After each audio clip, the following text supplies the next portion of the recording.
This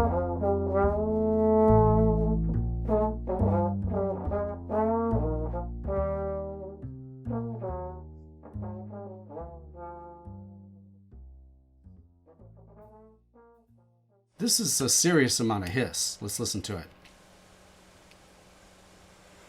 So let's see about getting rid of some of that without damaging the trombone sound that's there. Let me just listen to this and see if it's all hiss. Yeah, there's a little bit of blowing air through the slide, but that's a nice sample.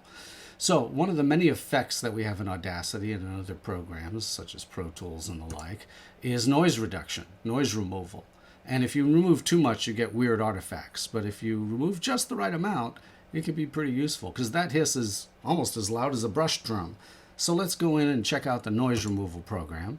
And it says, hey, the first thing we want to do is get a noise profile. You click a few seconds of just noise, which I've selected, and get the noise profile. So I do that. Now it has sampled the noise there and says that's the stuff we pretty much want to get rid of. Then we can go in and pick another section and see what it sounds like. So let's hear. So let's take this as a sample, go back into noise removal, and say now I want to preview this effect of noise reduction with this amounts of sensitivity and frequency, etc. You can toy with all of this if you want.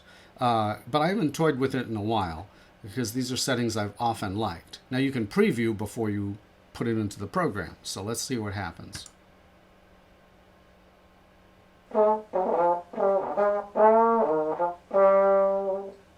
All right, so it takes out a pretty nice amount of the hiss. It leaves a little bit of that hiss right around those attacks, and I could mess around with this, and if I was a better engineer, I might be able to come up with a setting that might be even better. Sometimes I do take out the noise reduction or increase the noise reduction. So remembering that this is 10 and that I kind of liked it in the past, let's experiment and see what happens if I say, oh, I want to make noise reduction of 30. Will it make it sound weird? Let's see.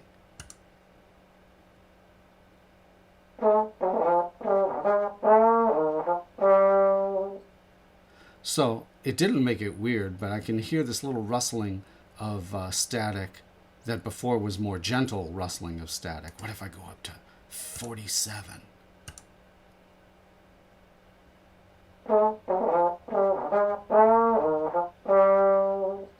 So it certainly keeps the sound cleaner. Question is, in the grand scheme of things, will that be fine, or would I prefer it to be at, say, 10?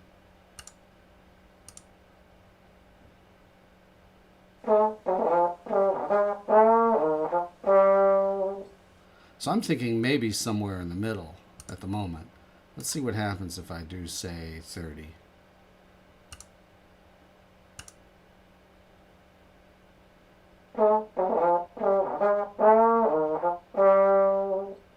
So there's a little rattling there, but I don't think you're going to hear that with everything else that goes on. Now there's this frequency smoothing thing that goes on too at a various amount, and the decay, etc.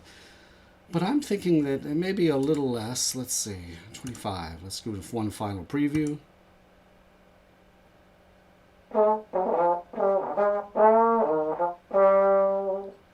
Yeah, let's try that. And now we can try it just even on this segment of the music. And let's listen to it.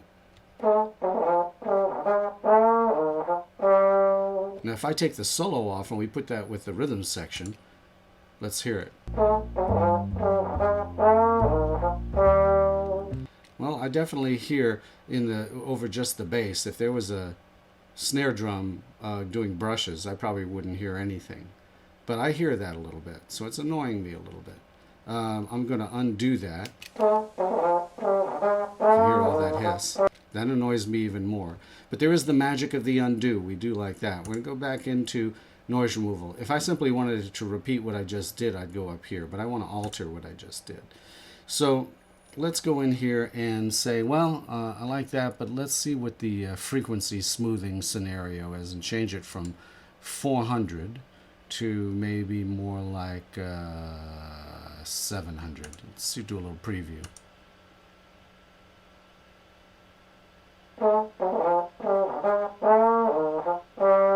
See, that's lessened the amount of static at a higher frequency. Let's go a little higher, maybe 850.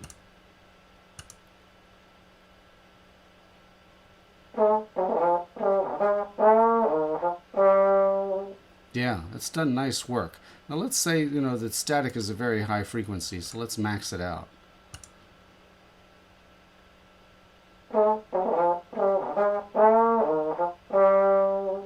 I don't think there's any disadvantage of that. I like that pretty well. So let's listen to that as it prints onto this small piece here. If you're watching very closely, you might have seen these frequencies shrink just a little bit. And let's play that. Now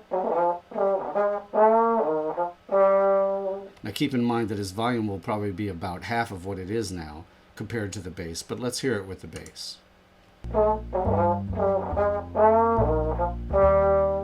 So I think we're on the right track. Now I'm going to undo that work. See the hiss? Because now I want to apply that to the entire track. So I'm going to go back in noise removal and just make sure it says what I like. And I'm going to say, okay, do that to the whole track. So now it's removing that equal amount of noise from everywhere, and then we'll spot check it. All right, so now we can listen to that kind of passage. We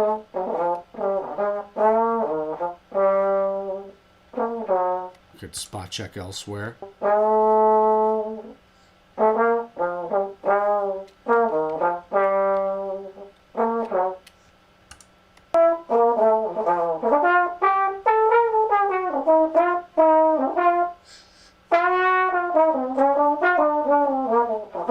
I think that's going to work pretty nicely with the grand picture of things.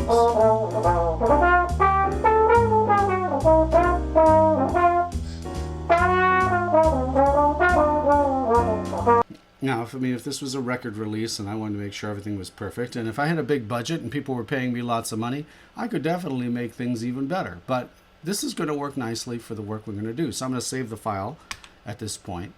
Sometimes, by the way, if I save the file and I do an experiment and I'm not so sure I'm going to like the end result, I will save it with a different name. So I'll save it like García Jones NR noise removal 1, and then I'll move on.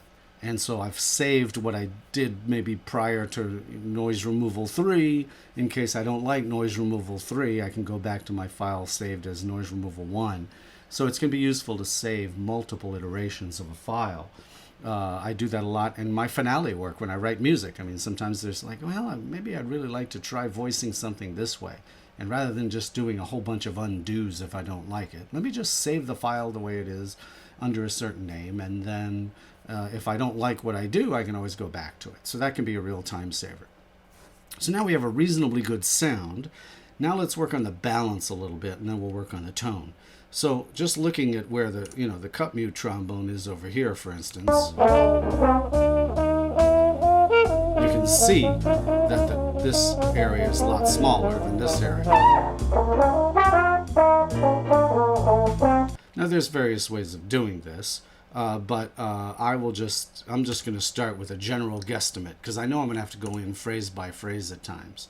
And the easiest way for me in Audacity is to go into the amplify, which normally you would use to raise something. And I'm going to lower it. I'm going to lower it about 5 dB or so. And let's see what happens if I do that. And let's just look at the picture that results.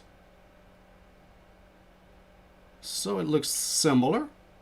Let's listen to a little trading.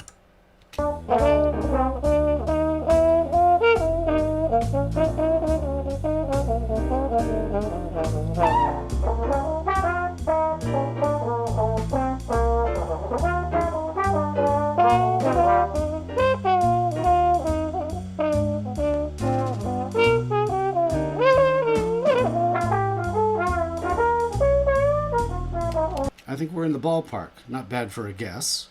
So I'll save that. I like that. Now, one of the things you may have noticed, if you're hearing as well as I'm hearing in this demo, is that I am panned a little bit to the left because visually in the video I appear on the left. So when we trade, you might notice that right now, Philip is in the middle, maybe slightly to the right, the way he recorded.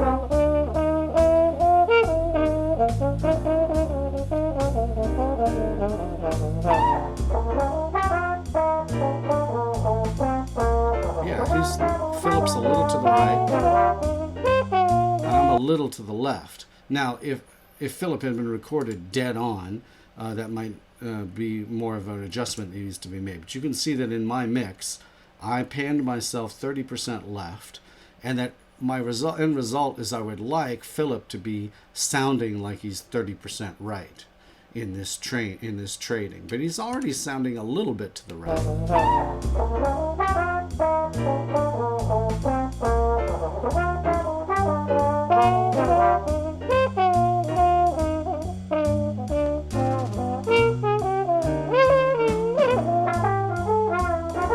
So I don't think I'm going to need to move him 30%, but I might want to move him maybe 10%.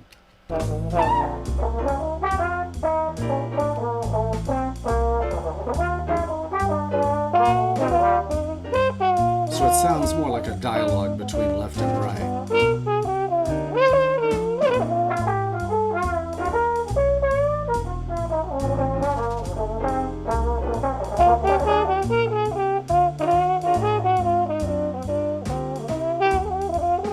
Now together.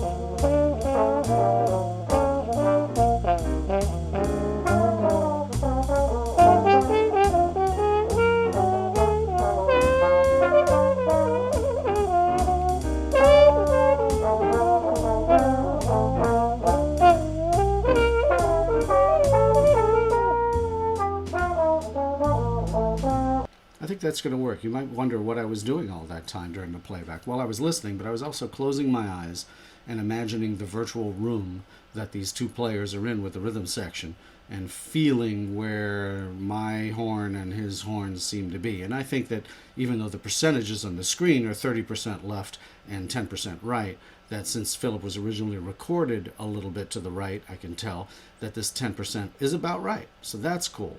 The next thing I want to do, I'm going to save that, is toy a little bit with his sound. Now, you know, toying with someone's sound is a dangerous thing to do, but I think Philip would agree. And if I was his producer, I would ask him. But he's given me carte blanche to make this project, and like I said, it's not a big budget operation. So I need to restore some of the tone quality that wasn't picked up, because I know a bit about what Philip sounds like, having performed with him. So I'm going to use maybe, let's see, let me solo his sound here. Cool. So let me use this a little bit next to his lovely high F. And let's see what would happen if I took a chunk, maybe even a bigger chunk if it allows me. I'm going to go in and actually do a bass boost, which, you know, I could go do this with EQ or whatever, but let's say that I want to take somewhere around 400 and boost that a few dB. Let's see what that sounds like.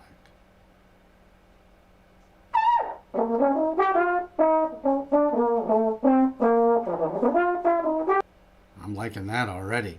Now I could go a little bit one side or the other, and or I could just boost the frequency amount, the amount of decibels that I'm going to boost that frequency.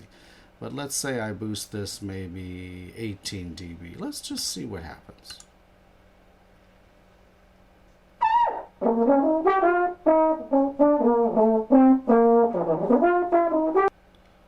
Cool. I think that's a little excessive. Not that he can't play dark, he can, but I just knowing the genre that he's in right now, this is what I'm thinking.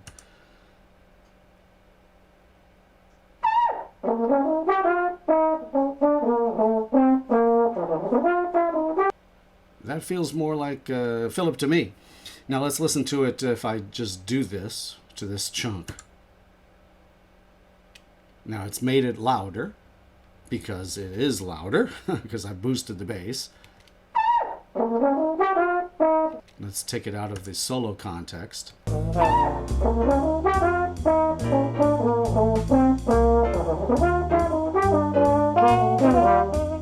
Okay, cool. So it's there. Now his volume is a lot louder now than it used to be, so we'll have to deal with that part later. But the question is, do I like the sound?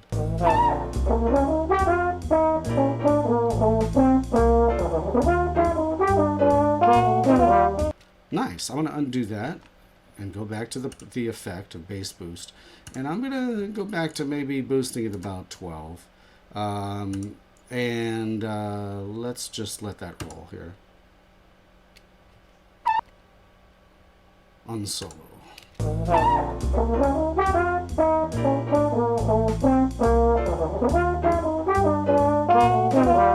Okay, so that's working for me at the moment. And obviously, again, I'm going to undo it. Obviously, again, if this was a big budget process, one of the things I would want to do is take it home, sleep on it at night, come back the next day, etc. I don't have that luxury right now. Now I'm going to go back into bass boost. I could probably repeat it at the top and be happy, but I'm going to go in here and do it this way just to make myself happy, to confirm that everything's the way I want it, and I'm going to do it to the whole track. All right, so now everybody's grown there.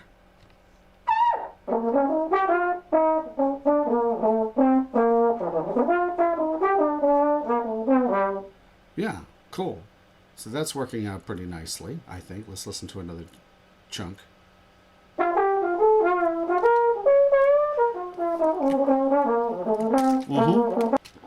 That works. So let's listen to it without soloing the track.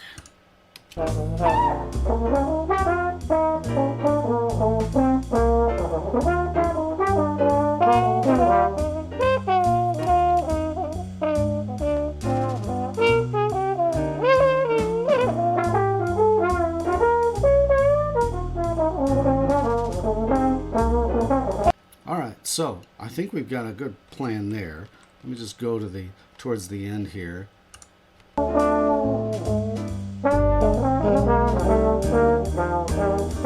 Cool. And towards this, stronger part dynamically of the chart, you can see that it's not overpowering visually from what we can see here. But I'm watching these levels up here and making sure that things stay in the green, and especially maybe between -6 and 0. Let's watch that as I see. This means it's pretty healthy.